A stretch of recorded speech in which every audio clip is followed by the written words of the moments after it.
Hey, what's up, guys? My name's John. Welcome, Daily Theologians. I'm so glad you're here at the channel where our goal is to equip and inspire you to share hope. And John MacArthur has some big news coming this Sunday, and I'll get to that and what I think it might be later in the video. But first, I wanted to start off with a little bit of encouragement. Maybe you don't like your job. Maybe you have days that are tough. Well, at least you're not this zookeeper who gets bit in the face by a python. Check this out. Come on, girl.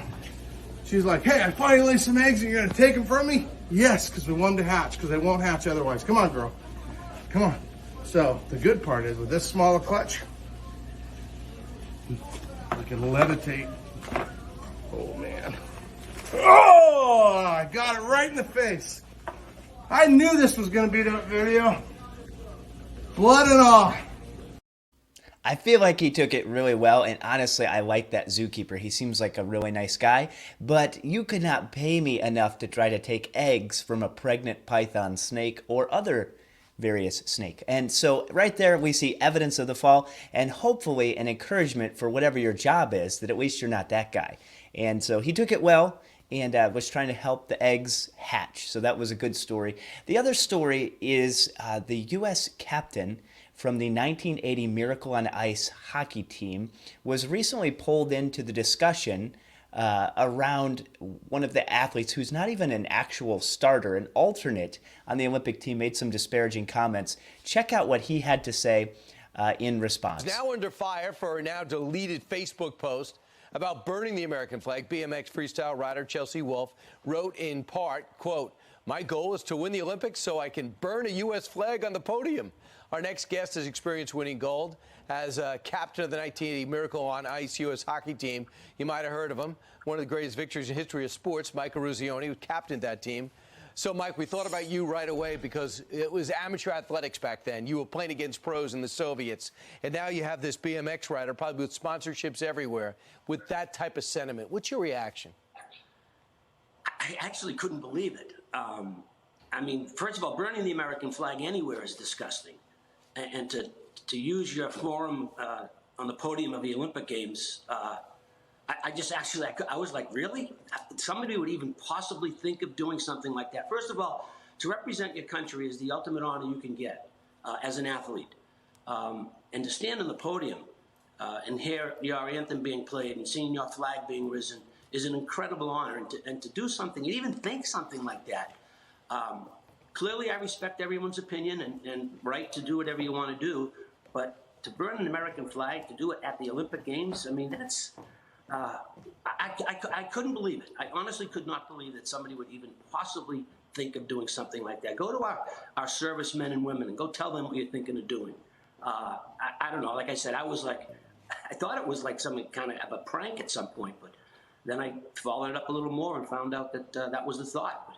Right, and Mike, I think about you when you're up there and they're playing the national anthem, and afterwards you wave the whole team to join you on the podium because you love winning that game. You also winning the gold. You also love winning the gold for the country. Yeah, it's the ultimate honor. It's not, a Super Bowl or a World Series or a Stanley Cup. This is the United States. You represent every part of this country. U.S. people help support you. They give you the opportunity to be an Olympic athlete, to go to the Olympic Games, and all the hard work and sacrifices that you individually make and we as a team collectively made is an ultimate honor. And to do it to disrespect the flag and do something like that, like I said, I just couldn't even imagine the mindset of someone thinking that made sense. So, Mike, she followed up. And I guess she's a trans athlete and said, anyone who thinks that I don't care about the United States is sorely mistaken. One of the reasons why I work so hard to represent the United States in international competition is to get this now, to show the world that this country has morals and values, that it's not all of the bad things that we're known for. My jaw dropped on that part of this statement. I take a stand against fascism because I care about the country. What's she even talking about? Yeah, that's what I'm, so you burn the flag? I mean, that's the statement? I mean, I just don't get it. I understand how hard, all of our athletes work to get to the Olympic Games. I watched the Olympic trials last night, and you see, after some of the races, the first thing they did was grab a little American flag and wave it. There's a lot of athletes in the Olympic Games, and probably 99.9% that take great pride in representing the country. And for one person to kind of come out and make comments like that, it just you shake your head. So Mike is a very kind guy, and I think he's trying to avoid getting canceled. So I can't imagine normal hockey players having this calm of a response. I mean, the 1980 hockey team, there was so much tension between the U.S. and the Soviet Union at that time. It was huge. And that's why you had movies like Rocky come out and things like that later. It was a big deal. I mean, the people didn't know if the world was going to end. They had the Cold War. They're hiding under desks in schools, and they go out and they beat a bunch of professionals that had won the previous 4 out of 5 Olympic Games. That's 20-year span. They were considered unbeatable, and a bunch of amateur college players go out and beat them after getting destroyed by them, I think a year or so earlier. So watch the movie Miracle if you haven't seen it, but this was the Sports Illustrated cover, just to remind you. This wasn't the championship game, but then they went on to beat, I think they said another team in the finals. I want to say Finland, but I'm not 100% sure. You can check that out. But so then they won the gold, which was huge. And now you have people coming out saying they're trans athletes, which, so apparently she's a guy that is competing as a girl. I honestly, I don't know. I don't know what it is, honestly. But she's trying to make a stand by saying, I'm against fascism, so I'm going to burn the flag on the podium. She should be removed from the team. Just gone. Done. Dunzo.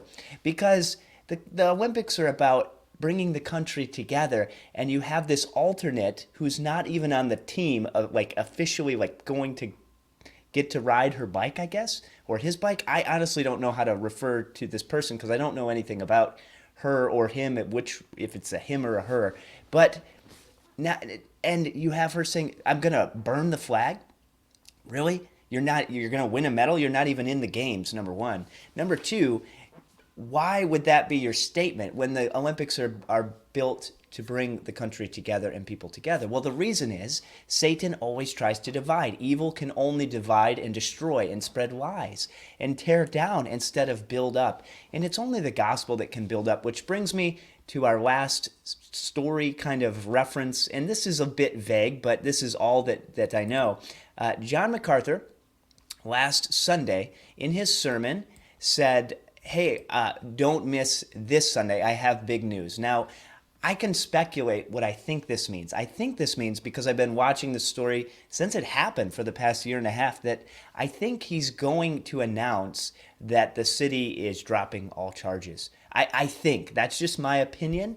And the reason I think this is because I've read other articles and done videos saying they don't want to meet. The city said we don't need to meet here, and MacArthur had pushed for them, or their legal representation, to drop the further meeting in court because the Supreme Court ruled, and it's just totally over for the state and city there trying to go after these churches. So I think he's going to announce that they've officially won the case. Now, I'm not sure, okay, so that is a speculation on my part, but I don't know what else it could be.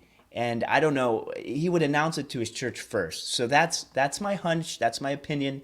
I'll try to figure out what it is on Sunday. I'm sure the guy at the Bible Thumping Wingnut, I think he records them live because they don't post the sermons till later, because I think they were having trouble with YouTube and Facebook maybe. So now they just put them on their website. So all that to say, stay tuned, pray for them. It looks promising. And remember that the gospel is our hope in all of this craziness. I'm not trying to tear down people's opinions or their hard work to get to the Olympics or even what's going on in the nation, but governors like Ron DeSantis are worth watching right now. He's putting out legislation to teach children the value of our country and the harms and ills of other systems that are opposed to freedom and flourishing. But ultimately, true freedom is only found in the gospel, in the death, burial, and resurrection of Jesus Christ. And you have to repent and believe. You must be born again. And it's so important because no matter what amount of success you have right now in this life, it's not going to last into eternity because you were made for a relationship with God.